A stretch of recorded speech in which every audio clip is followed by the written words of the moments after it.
Salut tout le monde, bienvenue de nouveau sur la chaîne. Je suis ravi de vous avoir avec moi aujourd'hui parce que nous allons plonger profondément dans l'une des idées les plus révolutionnaires de l'histoire des sciences, la théorie de l'évolution de Charles Darwin.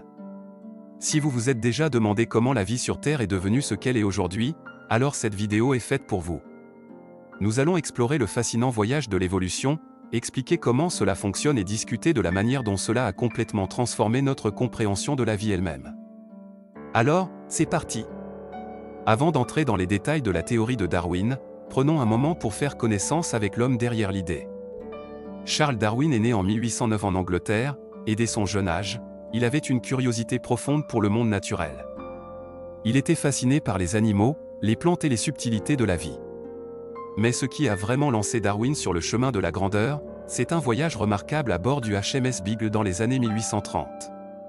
Ce voyage de 5 ans l'a emmené dans des endroits lointains à travers le monde, y compris les îles Galapagos. C'est là, sur ces îles isolées, que Darwin a observé quelque chose qui allait changer à jamais le cours des sciences. Il a remarqué que les espèces de chaque île étaient légèrement différentes les unes des autres, et que ces différences semblaient être liées aux environnements spécifiques dans lesquels elles vivaient. Ces observations ont conduit Darwin à se poser une question, et si les espèces n'étaient pas fixes et immuables, mais qu'elles évoluaient au fil du temps pour mieux s'adapter à leur environnement ?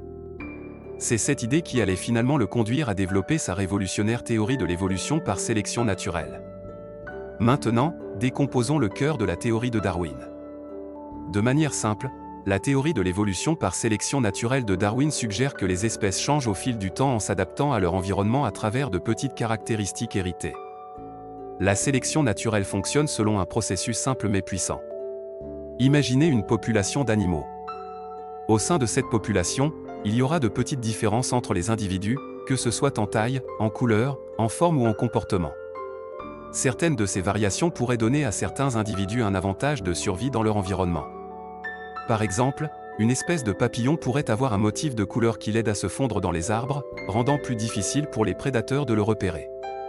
Voici le point clé: les individus possédant des traits leur donnant plus de chances de survivre sont plus susceptibles de se reproduire et de transmettre ces traits avantageux à la génération suivante. Au fil de nombreuses générations, ces traits deviennent plus courants dans la population. Ce processus de changement progressif conduit à l'évolution des espèces. La théorie de Darwin repose sur 4 principes essentiels qui pilotent la sélection naturelle. Regardons de plus près chacun d'eux. 1. Variation. Chaque population d'organismes présente des individus avec des variations de traits. Ces différences peuvent aller de caractéristiques physiques comme la taille ou la couleur à des traits comportementaux, comme les rituels de reproduction ou les habitudes alimentaires. Par exemple, certaines girafes peuvent avoir des coups légèrement plus longs que d'autres. 2. Surproduction. Les organismes ont tendance à produire plus de descendants qu'il n'en faut pour survivre dans leur environnement. Cela entraîne une lutte pour la survie, car les individus se battent pour des ressources comme la nourriture, l'eau et l'abri. 3. Adaptation. Parmi les variations dans une population, certains traits donneront aux individus un avantage dans leur environnement spécifique. Par exemple, une girafe avec un cou plus long peut atteindre des branches plus hautes et accéder à de la nourriture que les girafes au cou plus court ne peuvent pas atteindre. Cette adaptation aide la girafe au cou long à survivre et à se reproduire. 4. Descendance avec modification. Au fil du temps, ces traits avantageux deviennent plus courants dans la population et l'espèce change progressivement. C'est ainsi que l'évolution se produit par de petits changements cumulés transmis au fil des générations. Maintenant, vous vous demandez peut-être comment savons-nous que la théorie de Darwin n'est plus qu'une simple bonne idée ? Eh bien, il existe une multitude de preuves qui soutiennent l'idée de l'évolution, et nous allons examiner 3 des lignes de preuves les plus convaincantes. Tout d'abord, parlons des fossiles. Les fossiles fournissent un enregistrement historique de la vie sur Terre, et ils nous offrent un aperçu de la façon dont les organismes ont changé au cours de millions d'années. Le registre fossile révèle un schéma fascinant, celui où les espèces anciennes montrent des similitudes évidentes avec les organismes modernes, suggérant un processus de changement progressif au fil du temps. Par exemple, les fossiles montrent comment les baleines ont évolué à partir de mammifères terrestres. Ensuite, il y a l'anatomie comparative. Lorsque nous regardons les structures corporelles des différents animaux, nous trouvons souvent des similitudes frappantes. Par exemple, les humains, les chauves-souris et les baleines ont tous des structures osseuses similaires dans leurs membres antérieurs, bien qu'ils les utilisent pour des fonctions différentes.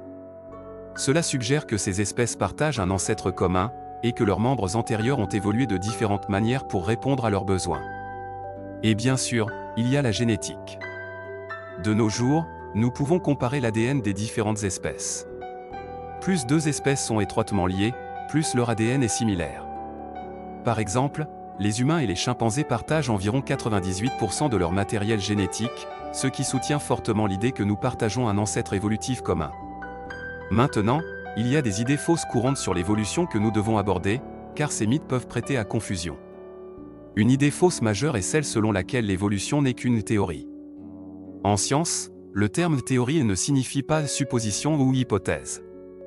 Il fait référence à une explication bien étayée soutenue par un large ensemble de preuves. Ainsi, lorsque nous parlons de la théorie de l'évolution, nous parlons d'un concept scientifiquement prouvé qui explique comment les espèces changent au fil du temps. Une autre idée fausse est celle selon laquelle l'évolution signifie progrès ou que les espèces deviennent toujours meilleures ou plus complexes. En réalité, l'évolution concerne la survie, pas la perfection. Certaines espèces, comme les bactéries, ont évolué pour être incroyablement simples, mais elles ont survécu pendant des milliards d'années. L'évolution ne favorise pas la complexité, elle favorise l'adaptation à l'environnement. Enfin, certaines personnes croient à tort que les individus évoluent pendant leur vie. Mais l'évolution se produit sur de nombreuses générations, pas pendant la vie d'un seul individu. C'est la population dans son ensemble qui change au fil du temps, et non un membre spécifique de cette population. La théorie de Darwin a été révolutionnaire car elle a fondamentalement changé notre compréhension de la vie sur Terre. Avant Darwin, de nombreux scientifiques et penseurs croyaient que les espèces étaient fixes, des entités immuables créées exactement telles que nous les voyons. Cependant, les idées de Darwin ont introduit le concept que les espèces évoluent au fil du temps, en réponse à des pressions environnementales et des besoins de survie. Aujourd'hui, la théorie de Darwin est l'un des piliers de la biologie moderne. Elle influence tout, de l'étude de la génétique et de la médecine à la conservation de l'environnement et même au développement de nouvelles technologies. Comprendre l'évolution nous permet de lutter contre les maladies, de conserver les espèces menacées et d'explorer les racines même du développement humain. Alors, pour résumer, la théorie de l'évolution par sélection naturelle de Darwin nous montre comment les espèces évoluent au fil du temps à travers de petits changements hérités. C'est une idée révolutionnaire qui a complètement transformé notre compréhension de la biologie, de la vie sur Terre et de la manière dont les organismes s'adaptent à leur environnement. Merci de m'avoir accompagné dans ce voyage à travers l'évolution.